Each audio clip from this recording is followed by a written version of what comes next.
Olá, pessoal. Sou Daniel Passos Dick, colecionador, estudioso, melômano, não deixo de ser, né?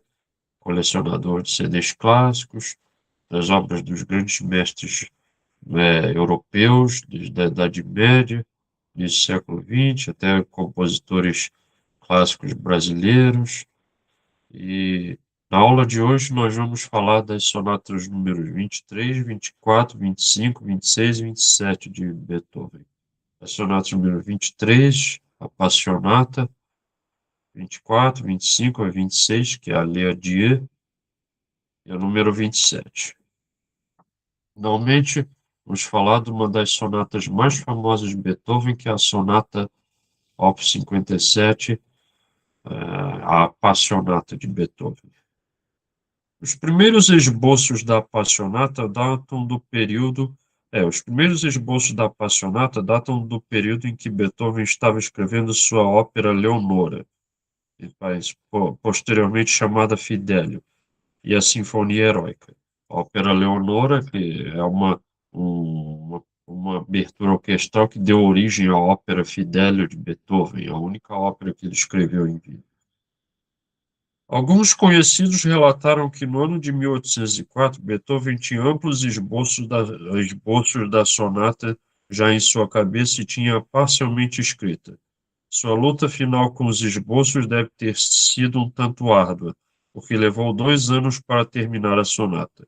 Conta-se a história de que em 1806 Beethoven carregava a sonata em uma maleta que ficou encharcada pela chuva, as partituras, né? Em casa mostrou as partituras à famosa pianista Marie Bigot, uma pianista francesa, que a levou para o piano e tocou além do papel encharcado. Depois pediu a Beethoven para lhe dar o original após o editor a imprimir. E foi assim que aconteceu. Como foi possível que a partitura ainda estivesse legível? É uma pergunta que não devemos fazer. Por que estragar a história encantadora? Em 1838, o editor Kranz deu o subtítulo Appassionata Sonata. Beethoven considerava a sua obra mais importante até aquele momento. O caráter tempestuoso da sonata reflete o estado de espírito de Beethoven naquela ocasião. Todos os aspectos da obra é um drama clássico para piano, né? Ou seja, na verdade, vale ressaltar uma coisa aqui. Muita gente pensa que a maioria dos nomes, subtítulos, apelidos das sonatas de Beethoven foram algo que foi dado por ele. Na prática, na realidade, isso não foi exatamente assim. Um ou outro nome, subtítulo, apelido, ele até deu, mas a maioria dos apelidos, nomes, subtítulos das sonatas, até as mais famosas dele, né, não foi algo dado por ele próprio, foi ideia de editores, estudiosos. Muita gente acha que a sonata que tem o nome, o apelido, o subtítulo tal foi dado eh, o- pelo próprio Beethoven. Na prática, isso, na realidade, não aconteceu muito, né? Quando ele, como foi, uma ou outra, raramente isso aconteceu, que na prática, no fundo, não é exatamente verdade. Sonata Opus 78. Os anos entre 1804 e 1800 os anos entre 1804 e 1809 os anos entre 1804 e 1809 foram muito turbulentos, né? Beethoven não tinha ideia de como iria se sustentar. Assim, não hesitou em aceitar uma missão de Napoleão que invadira Viena 2 vezes durante aqueles anos. O irmão mais novo de Napoleão, Jerome, estava estabelecendo uma corte em Cássio e convidou Beethoven para tornar seu Kapellmeister. O próprio irmão de Napoleão convidou Beethoven para se tornar seu Kapellmeister, mestre de capela. É, Beethoven aceitou a oferta agradecido. Entretanto, primeiro organizou um gigantesco concerto de despedida em Viena que durou pelo menos 4 horas e apresentou suas próprias composições. Após este concerto, foi persuadido a permanecer em Viena, apesar de seu flerte com Napoleão, o que se tornou um assunto controvertido. Decidiu permanecer, apesar de ganhar menos em Viena do que receberia de Jérôme Bonaparte. Após Napoleão atacar Viena pela segunda vez, a vida de Beethoven complicou novamente, né? Viu-se outra vez praticamente sem receita, uma situação que manejava com dificuldade. Um dado interessante da história é que, quando Beethoven compôs a Sinfonia Heroica, Opus 55, é a terceira sinfonia dele, ele tinha planejado desde o início dedicar essa sinfonia a Napoleão. Ele se dizia até admirador de Napoleão. Quando Beethoven descobriu que Napoleão tomou o poder na França e ficou sendo ditador, queria conquistar a Europa toda, Beethoven suprimiu, desistiu de dedicar essa, a Sinfonia Heroica a Napoleão e dedicou ao príncipe Lobkowitz, ao príncipe, se não me engano, o príncipe Karl von Lichnowsky, quando Beethoven soube que Napoleão, porque proclamou o Império Napoleônico, ele que era no início admirador de Napoleão, desistiu completamente, né? Mesmo assim, a Sonata Op. 78, escrita neste período, é uma obra maravilhosa. A seguinte declaração nos livros de von Bülow, aí uma referência ao maestro alemão Hans von Bülow, fala por si só, dos pontos. Se Beethoven tivesse composto apenas os quatro primeiros compassos desta sonata, já seria considerado imortal. Veja, Sonata Op. 79, entre parênteses, Sonatino ou Sonata Facile. Por um longo tempo, esta sonata fácil, que foi a única por um longo tempo, entre a sonata fácil, que foi a única de suas 32 sonatas que Beethoven denominou de sonatina, foi considerada uma obra dos primórdios de sua carreira, assim como as sonatas Opus 49, número 1 e 2. É uma das segundas sonatas além das Opus 49, número 1 e 2, a Opus 78, aliás, perdão, a Opus 79, que foi considerada sonatina ou sonata fátima. Bem, agora sabemos que a sonatina remonta a 1809, não a data anterior. A obra é muito mais profunda que as sonatas anteriores. O Simples Andante, por exemplo, tem uma beleza surpreendente, o que imediatamente confronta o pianista iniciante com o intrigante mundo musical de Beethoven. Esse Andante da Sonata Op. 79 é um dos mais profundos e misteriosos de Beethoven. Vale a pena ver. O final vivace mostra um Beethoven maduro em termos pianísticos simples. Infelizmente, não sabemos a quem esta sonatina foi dedicada. Beethoven conseguiu nos manter em suspense, mas é mais provável que tenha sido para a Condessa Erdődy, levando-se em consideração o período em que a sonatina foi escrita. Sonata Op. 81A, Le Adieu, Paz, o Adeus.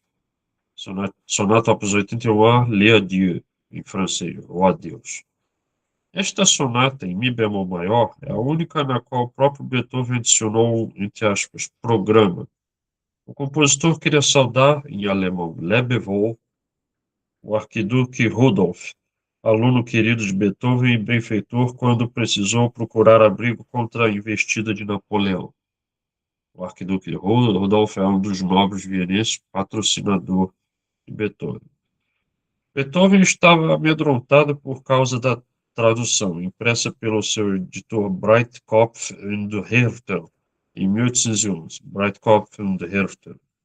Ao traduzir Lebewohl, esteja vivo e bem, como Le Adieu, o adeus, o editor invalidou inteiramente a saudação muito pessoal de Beethoven. O irônico é que este foi o único subtítulo que o próprio Beethoven jamais deu a uma sonata. O nome era muito importante para ele, pois o escolhera com muito cuidado. Porém, foi despojado de seu significado apropriado por um editor descuidado.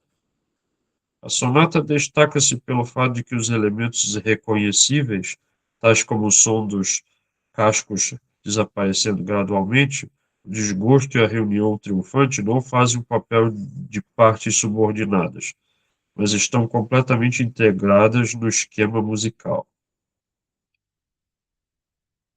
Sonata Opus 90. A sonata Opus 90 é denominada La Tête et la Coeur, a cabeça e o coração. Conta-se sobre ela que foi uma resposta a uma pergunta feita pelo conde Carl von Lichnowsky, que Beethoven compôs. Era um dos nobres vienenses, mecenas e patrocinadores de Beethoven, né? Príncipe Carl von Lichnowsky. A pergunta feita a Beethoven foi se ele se renderia a seu amor por uma cantora, apesar da sua condição social, o que tornava tal romance impraticável, impossível. A resposta foi o nome dado à primeira parte de sua sonata, A Cabeça e o Coração, e a segunda parte, cuja execução deveria ser cantabile, Conversa com a Amada. Verdade ou não, esta encantadora música não precisa nenhuma história de sustentação para que penetre em nossos corações. Entretanto, ao pensarmos o que pode ter servido como plano de fundo para esta sonata, um sorriso brotará em nossos lábios. Na verdade, essa sonata, A Cabeça e o Coração, em francês, de La Tête et le Cœur, o primeiro movimento trata uma parte da razão, né, de pensar racionalmente, e a segunda, e o segundo movimento, essa sonata só tem dois momentos. Um mais que diz respeito à razão, à racionalidade, e o outro, o segundo momento, mais da emoção, né? Há duas coisas que sempre é importante nós, seres humanos, discernirmos. Ora a gente pensa muito com a cabeça, ora com o coração. O importante na vida é ter um limite entre o nosso racional e o nosso passional. Isso é o mais importante da vida, né? Os intérpretes, Igor Lebedev, em 1950, completou seus estudos de piano com o grande professor russo Serebriakov no Conservatório de São Petersburgo, onde também se tornou professor em 1977 e reitor do departamento de piano em 1987. No decorrer de sua carreira como solista internacional de piano e intérprete de música de câmara, ganhou grande reputação tanto pelas aulas de mestrado como pelos júris em que participou pelo mundo todo. Apesar de ter uma ampla gama de obras pianísticas em seu repertório, seus compositores favoritos são Beethoven, Liszt e Schumann. Valery Vishnevsky é amplamente conhecido na Rússia. Estudou no Conservatório de São Petersburgo com Rentova, Savinsky e Nielsen. Tornou-se membro do Departamento Filarmônico em Les Concerts em 1972 e membro da Câmara Filarmônica em 1989. Em 1983, ganhou o primeiro prêmio na competição, entre aspas, Primavera de Praga, uma medalha de ouro em um festival internacional na Bulgária. Vishnevsky é famoso por sua brilhante criatividade individual. Suas possibilidades técnicas são praticamente ilimitadas e suas interpretações são de uma profunda delicadeza. Seu enorme repertório vai de Bach a Schoenberg, Arnold Schoenberg, um compositor austríaco que nem todo mundo conhece, eu já ouvi falar, não tenho tanta coisa dele, mas de Glinka, compositor russo, e Shostakovich, ou Shostakovich, disso de quem preferi falar.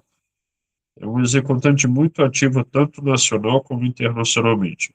Sempre mantém um alto padrão em seu trabalho como concertista. Tatiana Zagorovskaya leciona no Conservatório de São Petersburgo. Formou-se no Instituto Pedagógico Musical de Moscou, atualmente denominado Academia Musical Russa. Seu professor foi Alexander Yokhelis, um representante bem conhecido da escola de piano russa de Konstantin Yegimov. Zagorovskaya apresentou-se na Suécia, Finlândia, Bulgária, Alemanha e França. Apresenta-se regularmente com orquestras sinfônicas, razão pela qual ela tem cerca de 20 concertos de piano em seu repertório, juntamente com outros 20 programas solo. Os jornais e revistas infantis usam o rico alcance pianístico de Tatiana Zagorovskaya. Seu ótimo temperamento e habilidade artística e, acima de tudo, a sinceridade e a profundeza de suas execuções. Roman Lebedev. Roman Lebedev, na realidade, ele é o irmão do pianista russo Igor Lebedev. Roman Lebedev nasceu em 1943 em São Petersburgo. Desde os 14 anos recebeu uma educação profissional. Após diplomar-se no conservatório, tornou-se professor de uma classe especial de piano. Lebedev foi profundamente influenciado por seu professor, o pianista N.E. Perelman. A atuação de Lebedev demonstra o melhor das apresentações da Escola de Piano de São Petersburgo. A clareza das ideias e a interpretação muito individual tanto dos compositores clássicos como dos românticos. As músicas de Schubert, Mussorgsky e Prokofiev, particularmente, desempenham um papel central nas atividades artísticas de Roman Lebedev. Ele apresentou-se na Finlândia, Alemanha, Espanha, Estados Unidos e Coreia. Na realidade, o Roman Lebedev, que toca a sonata Le Tête de Coeur, a cabeça e o coração, de Beethoven, em francês, ele é irmão de Igor Lebedev. Também não é tão conhecido quanto o irmão, mas merece uma certa... Bom, esta foi a aula da sonata passionata, né? Da, da sonatina ou sonata facile, da sonata Les Adieux, de Beethoven, do, do oitavo grupo das sonatas para piano de Beethoven. E com eles um prazer. Vamos falar das próximas aulas essas foram as antepenúltimas sonatas para piano de Beethoven. Daqui a uma semana, falar das penúltimas e da próxima, as últimas. Falou-lhes, sou Daniel Passos Dick, foi-lhes um prazer. Obrigado a todos.